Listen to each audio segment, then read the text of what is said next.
Politicians routinely talk the language of meritocracy, and it's one of those ideas that we sort of instinctively sign up for. People should be rewarded for what they do. I mean, it's completely obvious, right?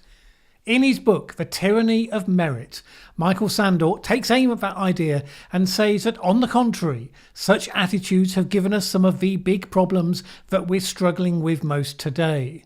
And he makes an argument that goes to the heart of why our societies are polarised, what fed the rise of Trump and Brexit and all of the rest of it. Well, let's take a look. Like most people, I have an intuitive belief that you should be rewarded for good work and not so much for no work.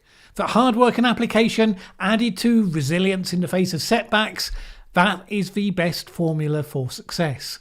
And of course there's always some luck involved as well. The hard workers make the most of their luck, others may well just squander it. And so I nodded approvingly, I suppose, when politicians said similar things, even when I didn't agree with them on other matters. The year before Tony Blair became Prime Minister, he said this: "New Labour is committed to meritocracy. We believe that people should be able to rise by their talents, not by their birth or the advantages of privilege." And the same principles have been championed on the other side of the political spectrum. So here was Conservative then Prime Minister Theresa May. "I want Britain to be the world's great meritocracy, a country where everyone has a fair chance to go as far as their talent and their hard work will allow. I want us to be a country where everyone plays by the same rules, where ordinary working class people have more control over their lives and the chance to share fairly in the prosperity of the nation." And it was the same vision promoted by Barack Obama when he ran for election in the States and then again for re-election.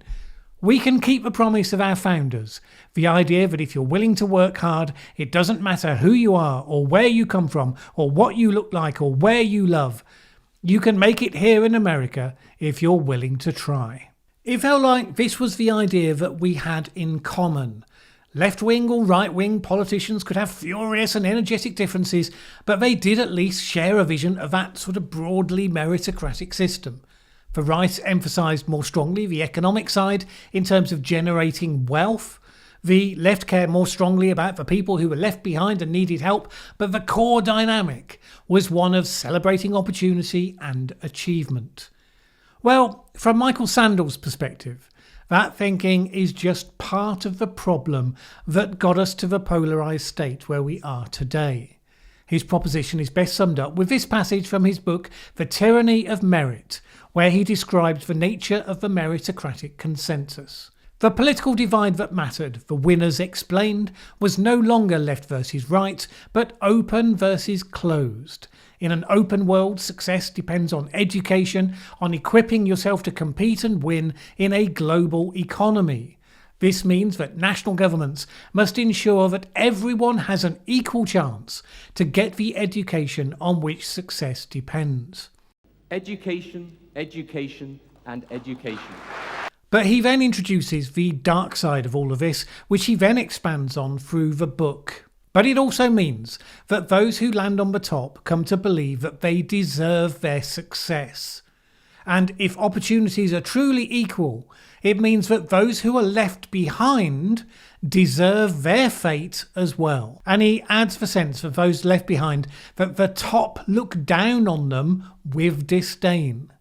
This creates a dynamic that creates hubris amongst the winners, humiliation amongst the losers. It helps explain why those left behind by globalization would become angry and resentful, and why they would be drawn to authoritarian populists who rail against elites and promise to reassert national borders with a vengeance. So this is an argument that goes beyond the idea that if you work hard and care about the quality of what you do, then you will do better in life. Because that's a general principle that could guide your actions.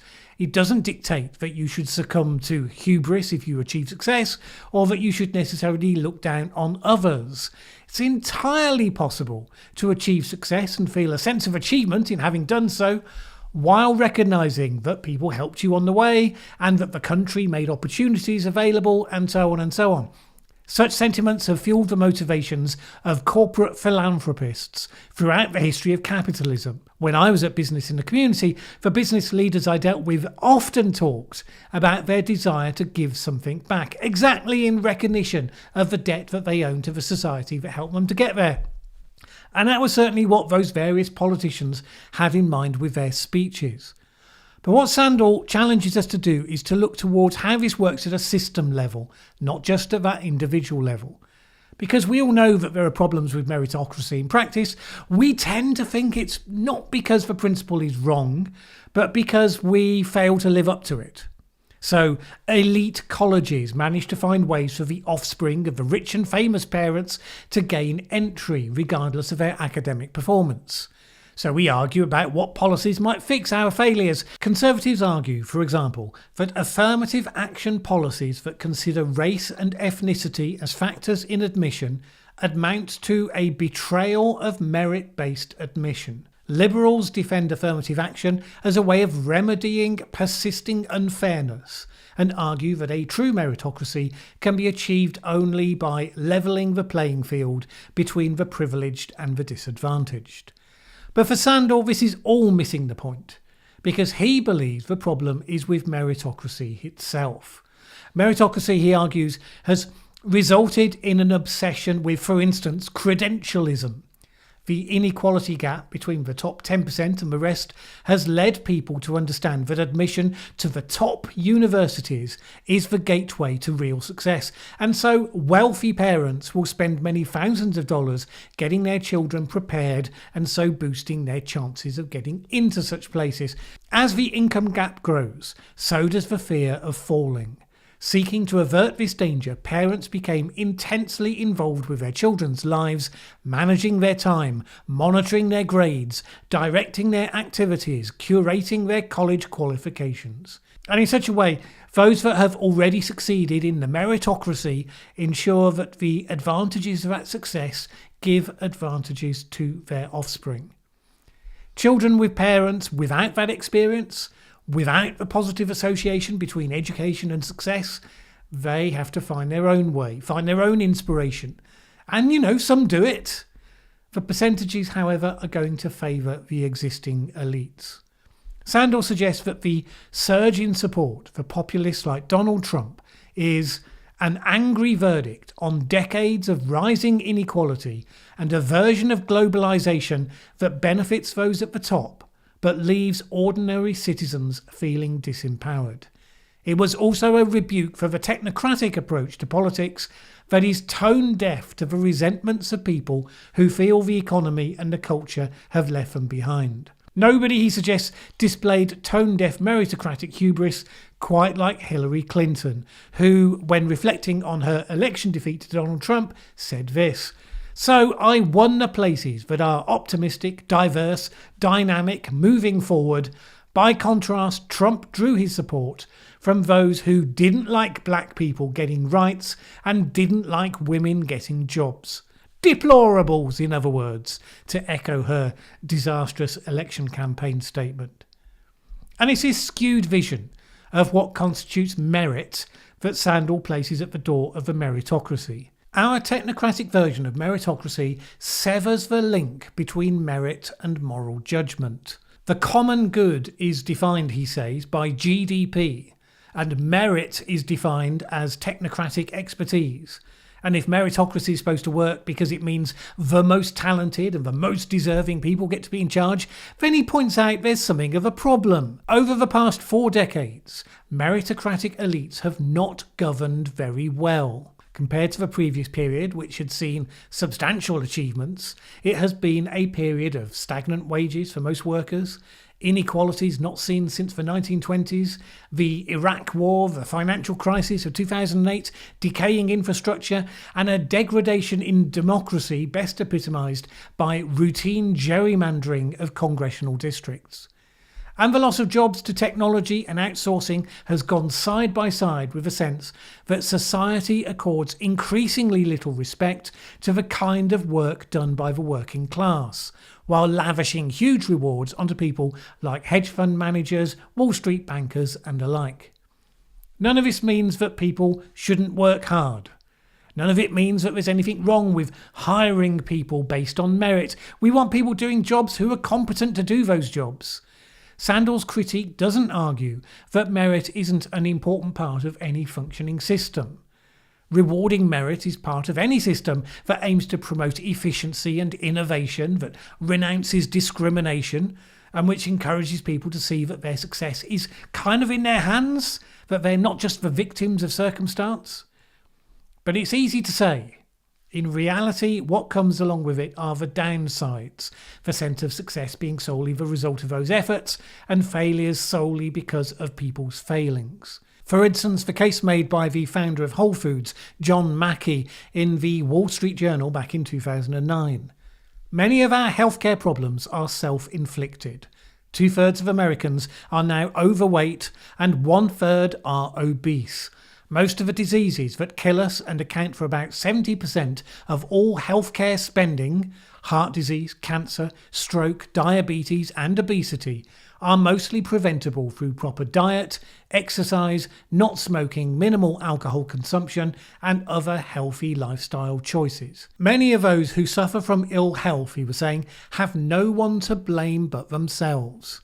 And therefore, the conclusion follows on, as night follows day. Such people should not expect help from their fellow citizens. And debates both in the US and the UK about who should or should not be getting welfare support of some kind or another have often strayed onto discussions about the deserving and the undeserving poor. Reagan said it in a State of the Union address: "We will never abandon those who, through no fault of their own, must have our help." That, through no fault of their own, starts as a qualifier for generosity, but it has a harsh side because it implies that those who made bad choices, who had a hand in their own misfortune, and think how widely you could draw that circle, those people do not deserve support.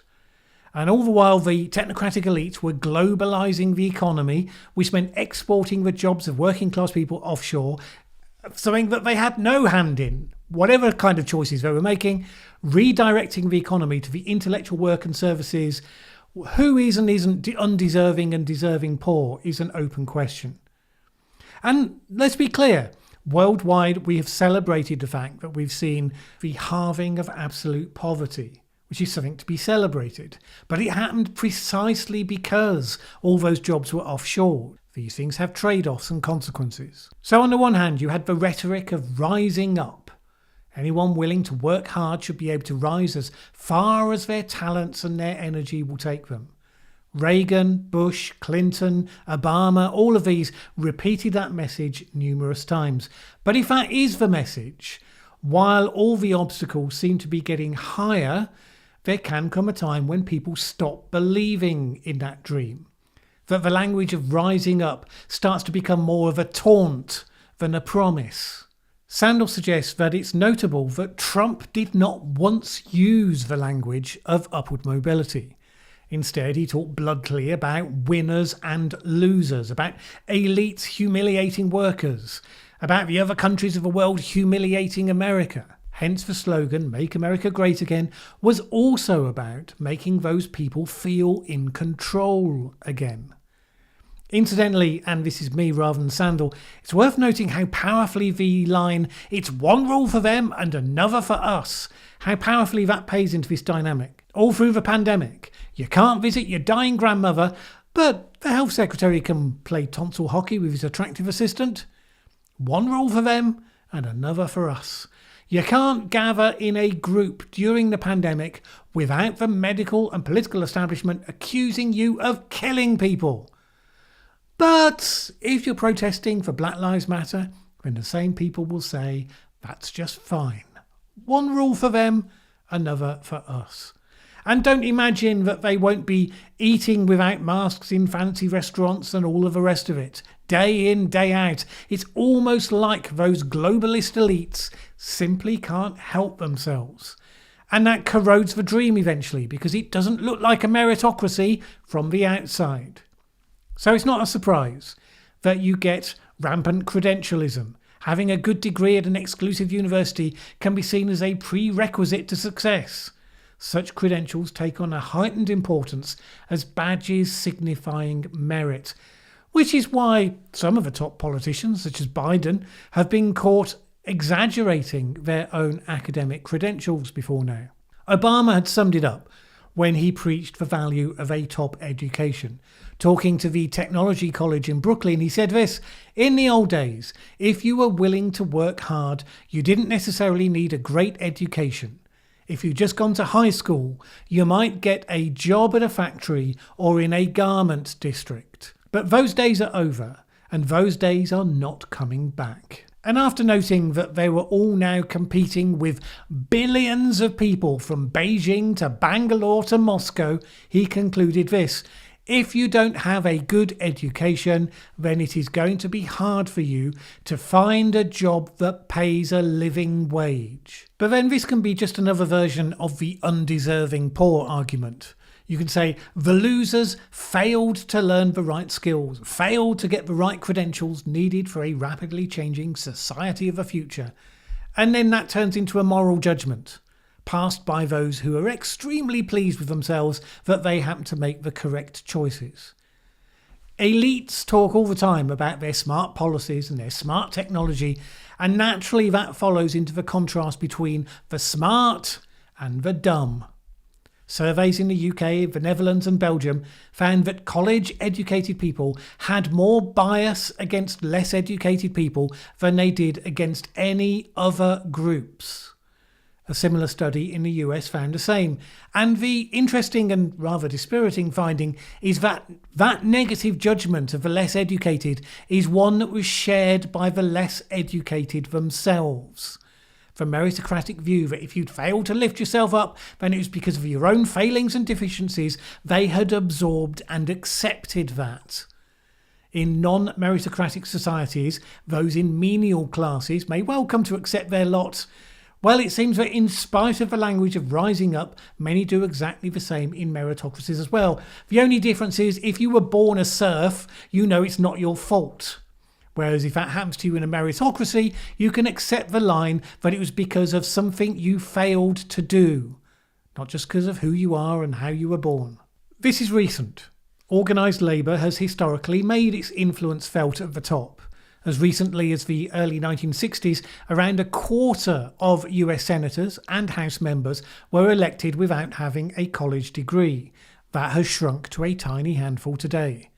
Congress has become very diverse in all the ways that the intersectional left talks about diversity, but the group that the left used to represent, the workers, not at all. And the same in the UK. The Labour Party had 41% of elected MPs in 1979 having no university degree. That was down to 16% by 2017. Working class MPs now make up just 4% of the House of Commons. These changes made Parliament much less representative of the broader British population, a fact which became rather important when it got to the point of the Brexit referendum. There's no evidence that the nature of politics has improved from the higher credentialed base that it now attracts. It's not made government more effective, it's just made it less representative. Now, if you want efficiency, go to the private sector. Democratic legitimacy is supposed to be the government's superpower. And that has come hand in hand with technocratic elites seeing it as the better option to use smart ways to incentivize populations to do what they want them to. They no longer have so much in common with many of the people they govern, so their ability to persuade them has been diminished. Sandel puts it this way: incentivizing people to act responsibly, to conserve energy, or to watch their weight, or to observe ethical business practices is not only an alternative to coercing them, it is also an alternative to persuading them. And this is how slogans about believing in science also enter the fray. The technocrats make presumptions that the science always supports them on all things. And "I believe in science" has become a rallying cry which then becomes part of a political identity, moving it, in fact, to the realm of faith. So it's no accident that people on the other side react against it and start to talk about how it's become the new religion and all of that. We now have a position where, on both sides, those that are most well educated and knowledgeable about science disagree more vociferously with the other side on science issues such as climate change than do the less well educated people on either side. So much for the power of education. Then you get to the more philosophical questions. If you could eliminate the advantages of wealth, could you achieve a truly meritocratic society? Would that even be a good thing? This is one of those abstract propositions that never really held that much interest for me because it seems so patently obvious that the answer is no. There's always, for instance, a serious role for luck. If you're born with an athletic ability to a high degree, that obviously gives you an advantage and you didn't have any control over that. Of course, the thing you have a talent for may or may not be highly prized by society. That's also luck. Sandel uses the example of LeBron James, who can make a fortune because he's talented in a game, basketball, that happens to be highly popular. He then says the world champion arm wrestler may be as good at arm wrestling as LeBron is at basketball. It's not his fault that except for a few pub patrons, no one is willing to pay to watch him pin an opponent's arm to the table. I think that's a weird example. I mean, arm wrestling is just upper body strength. Someone with genetically superior strength could consider all sorts of avenues for putting that to use. If they decide to go for a low value outlet, it's because they've accepted the trade-off in doing something that they enjoy rather than working out what they could do to maximise their return from their ability. So superior genetics is luck. Making decisions about what to do with that luck, that's kind of in your control, at least up to a point. Generally, of course, we're talking about talents that come below the elite athlete level. You can certainly find that you're suited for skills that are highly remunerated or ones that are not. But then if the rewards for merit are more to do with whether what you do is in demand or not, then you might ask, well, that's not a meritocracy, is it? What should a just system actually look like? Over the last half century, two different flavours of a just society have come to the fore, both of which have some relationship with meritocracy. The first of these, free market liberalism, was championed by economist philosopher Friedrich Hayek, one of Margaret Thatcher's prime inspirations. In his book, The Constitution of Liberty, Hayek argues that the only equality compatible with freedom is the equality of citizens before the law. He rejects any idea that the state should try to ensure that people started with the same prospects because this would mean that the state had to operate to the detriment of freedom. He supports the fact that the market doesn't allocate rewards based on merit, but instead based on the value that consumers place on the goods and services that sellers have to offer. Merit is a moral judgment about what people deserve, but value is simply a measure of what consumers will pay. So when people with meritocratic motive question whether a big star or a top chief executive in a hedge fund, whether they deserve to be paid hundreds of times more than a hard-working factory worker, Hayek's answer is effectively to shrug. It's not a question of whether they deserve it. Will someone pay for it? It's just not simply a question of moral desert. The second flavour is welfare state liberalism or egalitarian liberalism.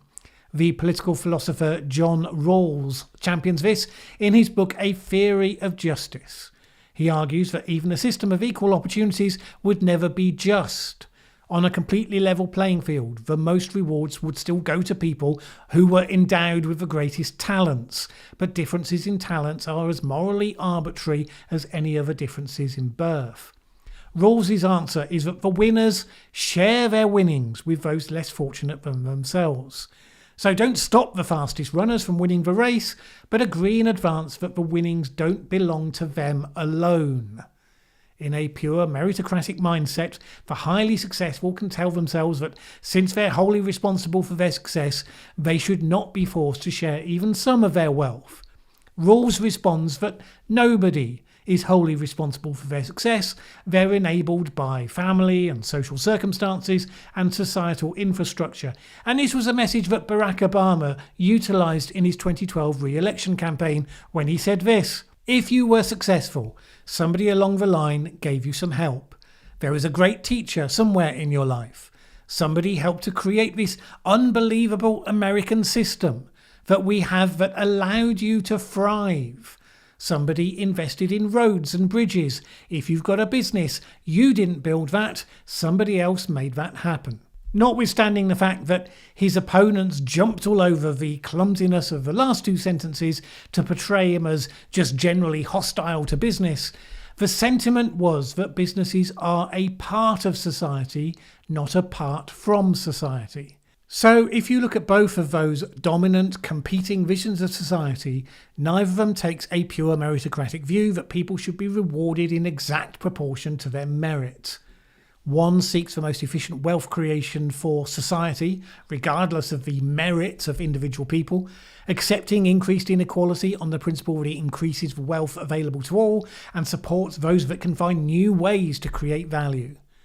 The other seeks to retain some of the benefits of that approach, let the winners win, but takes an active part in at least some redistribution to reflect real value provided to society. So school teachers and hedge fund executives may work equally hard, and one of them is able to sell their services for higher value, obviously, but in terms of the common good to society, you wouldn't argue that what school teachers provide is of less merit or even less value when it comes to benefit to society as a whole.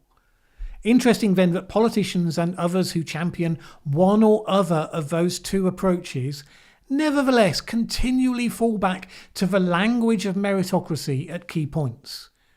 We want all the element of merit, we want hard work to be justly rewarded, we want people to feel that they can get ahead, but none of us believes that a pure meritocracy is actually possible or desirable. In his book, Sandel puts forward a few ideas about what he thinks could help. With the elite universities, for instance, he suggests that you should set up the quality threshold and then simply hold a ballot to select the intake from all of those that meet that threshold. There's no evidence, he suggests, that you would get a poorer intake of students that way, but you would dispel the belief that the group made it in because they were the elite of the elite, the very smartest and the very brightest. It's a fun proposal with zero chance of being taken seriously, not least because it would require the consent of a people whose position is supported by exactly the credentialism that it seeks to abolish. The book is stronger on analysis than it is on solutions, which is probably reflecting the fact that these are genuinely hard questions. It has a lot in common with writing on the same subject by the British author David Goodhart, who I interviewed a couple of years ago. There's a link to that in the video description. Both have illustrated that the meritorious project of decades ago to boost the educational chances of young people has had disastrous unintended consequences. That now the big split in politics is defined less by traditional left versus right, but more globalist technocrats, for people that Goodhart calls anywheres because they feel unconnected to a place, and the workers on the ground, the somewheres. Just today I noticed an article in the Times of London where the government is trying to persuade middle-class families to open their minds to the idea that apprenticeships are a valid option for their children who are going to receive their A-level results tomorrow. Not all of them need to go to university, it's arguing. It's the start of a low-key recognition of how out of balance things have become. But so long as the financial rewards stack up the way that they do, it's going to take more than that to unpick the dynamic that meritocracy has given birth to. Thanks for watching this video. If you liked it, please share with anyone else you think would also enjoy it. Word of mouth is really important to us. And if you've not subscribed yet, what are you waiting for? As the saying goes, that subscribe button won't smash itself.